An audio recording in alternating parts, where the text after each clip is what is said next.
మన పెద్దోళ్ళు అంటారు కదా, పిల్ల పుట్టక ముందు పుల్ల పుట్టద్దని. ఇది అదే అన్నమాట. స్పెషల్ స్టోరీ ఉంది దీనికి. ఈ ఫ్రాక్ మా హస్బెండ్ కొన్నాడు. ఎప్పుడు కొన్నాడంటే, మేము లాస్ట్ ఇయర్ జూలైలో వచ్చినాం ఇండియాకి. జూన్లో వచ్చినాం. జూలైలో మా ఆడపడుచుకి బాబు పుట్టిండు. తనకి పాప పుడుతుందేమో అని చెప్పేసి ఇట్లా ఫ్రాక్ ముందే కొనుక్కొని జర్మనీ నుంచి వచ్చినాము. వచ్చిన తర్వాత బాబు పుట్టిండు అన్నమాట.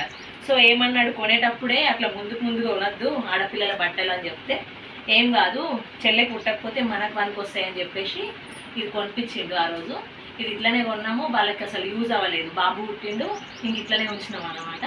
మాకు కూడా తెలీదు, మాకు పాప పుడితే ఈ ఫ్రాక్ పనికి వస్తుంది, లేకపోతే నెక్స్ట్ ఇంకెవరికైనా అవుతుంది. అండ్ నెక్స్ట్ మా వదిన కూడా కన్సీవ్ అయింది.